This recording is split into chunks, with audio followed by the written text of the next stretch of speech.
Excise inspector, वो जो दारू पकड़ते हैं ना, जैसे कोई अवैध रूप से लेके जा रहा हो या उनकी तस्करी हो तो।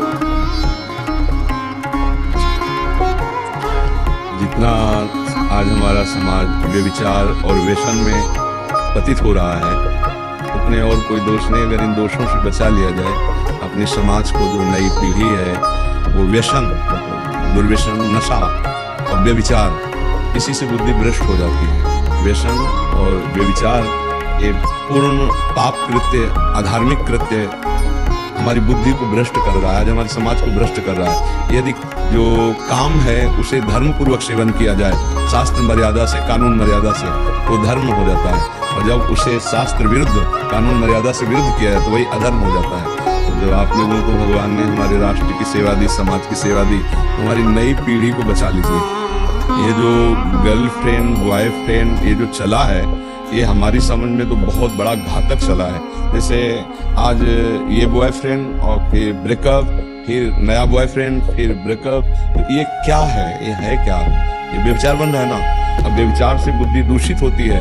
नए नए बच्चे आसक्ति को सहन नहीं कर पाते हैं, तो उस आसक्ति के लिए व्यसन में उतर जाते हैं। ड्रग्स है, शराब है, हुक्का है, फिर वो अपने जीवन को खो देते हैं। हमारे राष्ट्र के भविष्य हैं नए बच्चे, यही हमारे राष्ट्र की उज्जवल भविष्य के लिए रक्षा करने वाले पदों में जाने वाले हैं, और यही व्यसन से युक्त हो रहे हैं। तो ये तो उत्तम बात है कि हमारी समाज, हमारे बच्चे व्यसन से बचें, व्यभिचार से बचें, दूषित भावों से बचें। उसके लिए कानून है, शासन है। अगर ये शासन विभाग ना हो तो अभी खुला आतंक मचने लगे, खुला अभी पापाचरण होने लगे। आप लोगों के भय से ही भयभीत होकर के जो मार्गगामी प्रवृत्तियां हैं जिन पर शासन नहीं हो पा रहा है, तो भय से, समाज का भय, कानून का भय, भगवान का भय, धर्म का भय, इनके द्वारा व्यवस्था ठीक रहती है। तो भगवान का भय रह नहीं गया, शास्त्र का भय बिल्कुल नहीं है, और संतों के शासन का भय कुछ लोग माने तो माने, नहीं तो डंडे का भय रह गया है, शासन का भय रह गया है। उसी से समाज सुधरेगी।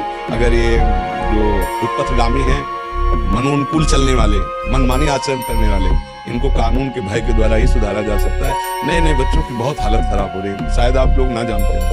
हस्तमैथुन आदि ऐसे कार्यों से वो अपना ऐसे नष्ट कर रहे हैं, क्योंकि मोबाइल जब से चलाना हमारे पास तो जैसे सामने आते हैं तो बड़ा हृदय विदीर्ण होता है कि ये बच्चे इतने बुद्धिमान हैं, पर कुमार्ग में बुद्धि लगा करके अपने को नष्ट कर रहे हैं। यदि यही बुद्धि ठीक रास्ते में चलती तो बड़े बड़े पदों में होते, ये बड़े बड़े राष्ट्र के कार्यों को संभालते। तो व्यसन मुक्त किया जाए जितना अधिक तो उतना ही बुद्धि शुद्ध होगी। लेकिन आज सब व्यसन में ही फंस रहे हैं, क्योंकि धर्म है नहीं, और धर्म है नहीं तो भजन न होने के कारण, सदविचार न होने के कारण वो अपने दिमाग को रिलैक्स करने के लिए एक उपाय समझते हैं व्यसन। व्यसन से दिमाग रिलैक्स हो, नहीं, उससे तो और नष्ट होता है, उससे तो और चिंताएं बढ़ती है। और आपसे प्रार्थना है, आप भले कहीं दान न करें, एक रुपया का कभी दान न करें, और आप अधर्म का धन लें भी ना। सबसे बड़ी बात हम आपको आंतरिक करें, आप अपने कर्तव्य पालन में दृढ़ रहिए। जिसे साधारण भाषा में कहा जाता है प्रलोभन, घूस कभी मत लीजिएगा, कभी दान मत कीजिएगा। मेरे हरि उसी में प्रसन्न रहेंगे। आप अपने धर्म का पालन कीजिएगा, और आपको जो सरकार पैसा देती है उससे अपने परिवार का पोषण कीजिएगा, और प्राणपण से आप समाज की सेवा, ये आपकी पूजा हो जाएगी, भगवान इससे प्रसन्न हो जाएंगे। मुझे संकोच सा होता है, जैसे आप लाए ना, तो मुझे संकोच होता है कि मेरा उपदेश सही अर्थ नहीं ला पाएगा आप में, क्योंकि अगर ये हम लेते हैं, ये स्वीकार करते हैं, तो हम आपसे कुछ न लें और आपको दें, तब मेरा हृदय प्रसन्न होता है। तो मुझे लगता है यदि आप इसे लाए हैं, हम स्वीकार करके बंटवा तो देंगे, लेकिन आप कभी फिर मत लाइए वो हमारे से भाव रखते, ये वस्तु न लाइए, ये वस्तु कभी मत लाइएगा, तो हमें अच्छा लगेगा। ये वस्तु जब लाएंगे तो हम कमजोर हो जाएंगे, ना हम आपको कमजोर होने देंगे, ना हम अपने को कमजोर होने देंगे। आपको लगेगा कि बाबा के पास हम ले जाएंगे तो बाबा दुपट्टा उठाएंगे, बाबा हमें प्यार करेंगे, कदापि नहीं। आप ऐसे आएंगे ना, हम आपको और हृदय से लेंगे। आप धर्म से हमारे राष्ट्र की सेवा करें, 1 रुपया कभी मत चढ़ाएं, आप किसी मंदिर न जाएं, आप एक फल न चढ़ाएं, आपको निश्चित भगवान की कृपा प्राप्त होगी। अगर आप इन सब वस्तुओं का, तो बहुत लिमिट पैसा होता है आपके पास सत्य की कमाई का, अगर आप ऐसा दान करने की सोचेंगे तो फिर आपको बाहरी कमाई की जरूरत पड़ेगी। वो हम चाहते हैं कि आप ना लें, आप कभी ना लें। आप खाली हाथ आइएगा, हृदय से आपको स्वागत करेंगे, और आप धर्म पूर्वक चलिएगा। हाँ, कभी ऐसा हो तो 100 रुपया अगर मिलते हैं, उनमें से 10 रुपया का एक सेव ले आओगे, काफी हो जाएगा। हमें डलिया में संतोष नहीं होगा, हमें आपके धर्म से चलने से। सच्ची बात नहीं, ये पहली बार डलिया अंदर आई है, नहीं वही गेटे से वापस करवा देते हैं। इसलिए करवा देते हैं कि देखो आज सब जगह नाटक चल रहा है प्रभु, केवल रुपया, केवल वस्तुएं और भोगों के लिए प्रवचन बेचा जा रहा है। हम चाहते हैं कि नहीं, हमारा धर्म, हमारे धर्मशास्त्र, हमारा भागवतिक आपके हृदय में चुभे और वो आपको उठाए, आपको सुखी करे। इसकी जरूरत नहीं, आपकी जरूरत है। आप धर्म से चलोगे, हमारे राष्ट्र की सेवा करोगे तो हमारी छाती चौड़ी रहेगी। हम आपका स्वागत जैसे आज किया ना, ऐसे सदैव करते रहेंगे। ये हम इसके लिए स्वागत नहीं करते, हमारा आपका संबंध है, हमारा आपका दृढ़ संबंध है। आप हमारे भगवत अंश हैं, आप हमारे राष्ट्र की सेवा में, हम आपका झुककर स्वागत करेंगे और आप धर्म से चलिएगा, कभी मत लाइएगा। मेरी प्रार्थना ये था कि जैसे कुछ स्तुति पाठ वगैरह करते हैं जी, और कभी लगता है किसी निमित्त से कर रहे हैं, जी। कभी लगता है तो उसमें 1-1.5-2 घंटे भी लगते हैं नौकरी के साथ भी सर्विस में, और नाम जप, तो मतलब क्या सही रहेगा? बिल्कुल सही है। आप जो पाठ कर रहे हैं, समय है आपका तो कीजिए, ये वो भी बंद कर दीजिए। हम जो कह रहे हैं उस बात को मानिए।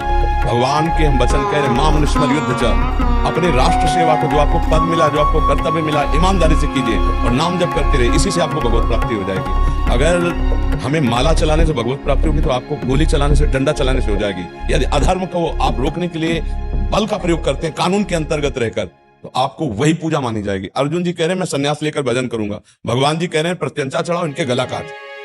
बिल्कुल समझो, आप यदि अपने धर्म में हैं, प्रलोभन या भय से आप झुकते नहीं हैं, टूटते नहीं हैं, तो आपका बहुत बढ़िया भजन हो रहा है। सच्ची मानिए, हमें जो माला चलाने से गति होती है वही तुम्हें गोली चलाने से गति हो जाएगी। बस धर्म पूर्वक आप चलिए। हम जानते हो प्रार्थना इसीलिए कह रहे हैं, थोड़ा सा चूक सकता है, इसीलिए कह रहे हैं कि आपके हृदय में धर्म का महत्व बने, धन का महत्व न बने। इन फल फूलों का कोई महत्व नहीं है, 6 घंटे बाद बिस्ता बन जाएंगे, उनका कोई महत्व नहीं, लेकिन आप धर्म से चलोगे। अगर कभी जिंदगी में कुछ भी पकड़े गए तो पूरी पढ़ाई, पूरा पद सब मिट्टी में मिल जाएगा।